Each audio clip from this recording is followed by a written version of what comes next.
Om Shanti. Good morning. 13 जून 2025 की मुरली का सार है, मीठे बच्चे, इस बेहद के खेल में तुम आत्मा रूपी एक्टर पार्टधारी हो। इस बेहद के खेल में तुम आत्मा रूपी एक्टर पार्टधारी हो। तुम्हारा निवास स्थान है स्वीट साइलेंस होम, जहाँ अब जाना है। तुम्हारा निवास स्थान है स्वीट साइलेंस होम, जहाँ अब जाना है। प्रश्न है, जो ड्रामा के खेल को यथार्थ रीति जानते हैं, उनके मुख से कौन से शब्द नहीं निकल सकते हैं। जो ड्रामा के खेल को यथार्थ रीति जानते हैं, उनके मुख से कौन से शब्द नहीं निकल सकते हैं। उत्तर है बाबा का, यह ऐसा नहीं होता था तो ऐसे होता, यह होना नहीं चाहिए। ऐसे शब्द ड्रामा के खेल को जानने वाले नहीं कहेंगे। तुम बच्चे जानते हो, यह ड्रामा का खेल जू मिसल फिरता रहता है। जैसे सिर पर जू चलता है ना, पता नहीं चलता, वैसे धीरे धीरे चलता है। जो कुछ होता है सब ड्रामा में नोंद है, कोई फिक्र की बात नहीं है। आज मुरली का जो मुख्य पॉइंट है, बाबा ने कहा कि भल कहते भी हैं भगवान गॉड फादर है, रचता है। बाबा को कहते हैं कि वो गॉड फादर है और रचता भी है, परंतु जानते नहीं है। और आप देखिए, शिवलिंग का चित्र भी है, परंतु इतना बड़ा तो वह है नहीं। शिवलिंग कितना बड़ा बड़ा बनाते हैं, है ना, एक से बढ़ के एक शिवलिंग है। बाबा कह रहे हैं कि लेकिन मैं साइज में इतना बड़ा तो नहीं हूँ ना। यथार्थ रीति न जानने के कारण बाप को भूल जाते हैं और अच्छी तरीके से हम परमात्मा को नहीं जानते, पहचानते नहीं, इसलिए भगवान को भूल चुके हैं। बाप है भी रचता, जरूर रचेंगे भी। क्या रचते हैं? नई दुनिया। तो जरूर हम बच्चों को नई दुनिया की राजधानी का वर्षा होना चाहिए। फिर बाबा ने अपने आने का समय क्या बताया कि मुख्य के लिए ही समझानी है कि मैं इनमें आता हूँ। किनमें? बहुत जन्मों वाले अंतिम शरीर में, ब्रह्मा बाबा के तन में। यह है नंबर 1। फिर उनके द्वारा बाबा हम बच्चों को अडॉप्ट करते हैं, तो हम ब्राह्मण बन गए, है ना। किन के बच्चे ठहर गए? अब हम ब्रह्मा के बच्चे, क्योंकि हमें उन्होंने अडॉप्ट किया, परमात्मा ने उनके थ्रू अडॉप्ट करवाते हैं। बाबा कह रहे हैं वैसे तो बात परमात्मा को समझने की सेकंड में है, भगवान को समझना सेकंड की बात है। बाप कहते हैं मुझे याद करेंगे तो तुम्हारे विक्रम विनाश होंगे। फिर बाबा हम आत्माओं के बारे में कह रहे हैं कि तुम जानते हो हम आत्माएं कहाँ की रहवासी हैं? परम धाम की। जैसे नाटक के एक्टर्स कहेंगे हम यहाँ के रहवासी हैं, कपड़ा बदल कर स्टेज पर आ जाएंगे। ऐसे करते ना, कोई भी स्टेज में परफॉर्म करते हैं तो पीछे से कपड़े चेंज करके आते हैं। तो अभी तुम समझते हो हम यहाँ के रहवासी नहीं हैं। कहाँ के रहवासी हैं? परम धाम के। यह एक नाटकशाला है। पाठशाला तो कहते हैं, लेकिन ये पूरा संसार ही क्या है? एक नाटकशाला है। सभी नाटक यहाँ कर रहे हैं। यह अभी बुद्धि में आया है कि हम मूल वतन के निवासी हैं। कब बुद्धि में आया? जब बाबा ने हमें ज्ञान दिया, है ना। तो जिसको स्वीट साइलेंस होम कहा जाता है, स्वीट साइलेंस होम भी परम धाम को कहते हैं। और इसी के कारण ही सब चाहते हैं, क्योंकि सभी आत्मा दुखी हैं। हर कोई क्या चाहता है? अब शांति चाहिए। और जब ज़्यादा दुखी हो जाते हैं तो कहते हैं हे भगवान ऊपर ले चल। पर ऊपर क्या है ये नहीं पता, लेकिन कहते हैं कि ऊपर ले चल। परमात्मा को पुकारते रहते हैं, लेकिन फिर भी अपने मन और बुद्धि को वहाँ कुछ देर लगाया जा सकता है, घर की याद की जा सकती है, लेकिन फिर भी पूरा पता नहीं होने के कारण, है ना, क्या करते हैं? भटकते रहते हैं। तो बाबा कह रहे हैं घर का पता ना होने के कारण भटकते हैं, और अब हम जो बच्चे बाबा के बने हैं वो भटकने से छूट गए हैं। आत्मा की साइज़ कितनी छोटी है? बाबा कहते हैं पॉपी सीड, माना खसखस के दाने की मुआफी। तो अहम आत्मा कितनी छोटी बिंदी है, यह भी वंडर है। और ये क्या है? इसमें 84 जन्मों का पार्ट नूंधा हुआ है। तो इसको बाबा कह रहे हैं ये कुदरत कहा जाता है। इतनी छोटी बिंदी में इतना पार्ट भरा हुआ है। परम पिता परमात्मा कैसे पार्ट बजाते हैं यह भी तुम जान गए हो। सबसे मुख्य पार्टधारी वह है कौन? परमात्मा। करण करावनहार है ना। अब देखो आत्मा के बारे में ही बाबा ने और क्या कहा कि आत्माएं जैसे कि अब शरीर क्या है, माँ बाप मिलकर एक शरीर की उत्पत्ति करते हैं, ठीक है, लेकिन आत्मा की उत्पत्ति तो नहीं करते ना। आत्मा कहाँ से आती है? परम धाम से। कोई मैन्युफैक्चरिंग तो होता नहीं है ना आत्मा का। तो यहाँ आत्माएं कोई नई थोड़ी ही निकलती है जो शरीर में प्रवेश करती है। जो भी बच्चा जन्म होता है तो कहाँ से आते हैं? वो आत्मा आई कहाँ से? ऊपर से। तो बाबा कहते हैं जो शरीर में प्रवेश करती है नहीं, आत्माएं सभी स्वीट होम में रहती है, वहाँ से आती है यहाँ पार्ट बजाने, और सभी को पार्ट बजाना है। ये क्या है? नाटकशाला का बाबा, यह खेल है। फिर एक और बात है कि यह सूर्य चांद स्टार्स आदि क्या है? आप सोचिए, ये जो सूर्य चांद स्टार्स हैं, जो सितारे हैं, ये सब क्या है? यह सब बत्तियां हैं। जैसे घर में लाइटें जलती हैं, तो बाबा कहते हैं जिसमें रात और दिन का खेल चलता है, उसकी रोशनी, बाबा कहते हैं रात और दिन का खेल चलता है। सूर्य सुबह में और रात में चंद्रमा और चांदनी, है ना, ये काम करते हैं।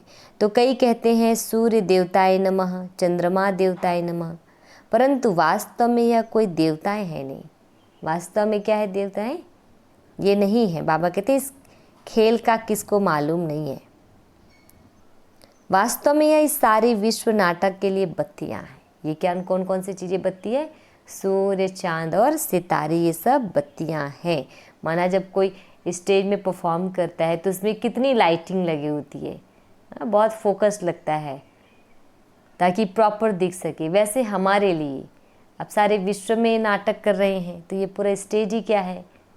नाटकशाला है, खेल का मैदान है जिसमें हम सब रोल प्ले कर रहे हैं। तो हमारे लिए ऐसे विनाशी चीज़ें तो लगेगी नहीं, विनाशी लाइटें तो सबके घर में लगी हुई है, लेकिन सारे विश्व को रोशनी दे सके ऐसी रोशनी, जो परमात्मा की रचना है। आज बाबा क्या पक्का करा रहे हैं कि हम स्वीट साइलेंस होम के रहवासी हैं, या हम पार्ट बजा रहे हैं। और ये जो चक्र है कैसे चलता है? ये सबका पार्ट जो मिसल चक्र फिरता रहता है। जो कुछ होता है ड्रामा में नोंद है, हर एक सेकंड का ड्रामा में फिक्स है, रिकॉर्ड है। ऐसे नहीं कहना चाहिए कि ऐसे नहीं होता तो ऐसे होता, यह तो ड्रामा है ना। अब इस ड्रामा को लेके बाबा ने एक बहुत अच्छा एग्जाम्पल दिया। कहा कि जैसे मिसला, जैसे तुम्हारी माँ थी, ख्याल में तो नहीं था ना कि चली जाएगी, अच्छा शरीर छोड़ दिया, ड्रामा। तो बाबा कहते हैं कि जब शरीर छोड़ दिया तो क्या है? वो ड्रामा है। अब अपना नया पार्ट बजा रही है, क्योंकि आत्मा का तो काम है एक शरीर को छोड़ के दूसरे शरीर में फिर पार्ट बजाना। फिक्र की कोई बात नहीं, यहाँ तुम सब बच्चों की बुद्धि में है, हम एक्टर से हैं। यह हार और जीत का खेल है। यह हार जीत का खेल माया पर आधारित है। माया से हारे हार है और माया से जीते जीत। यह गाते तो सब हैं, परंतु बुद्धि में ज्ञान जरा भी नहीं है। फिर बाबा ने माया और धन में अंतर बताया कि जैसे धन को संपत्ति कहा जाता है, धन को माया नहीं कहेंगे। धन को क्या कहेंगे? संपत्ति। संपत्तिवान है कहते हैं ना, धनवान है। लेकिन बाबा कहते इसको माया नहीं कहेंगे। मनुष्य समझते हैं इनके पास बहुत धन है तो कह देते माया का नशा है। लेकिन माया का नशा होता है क्या?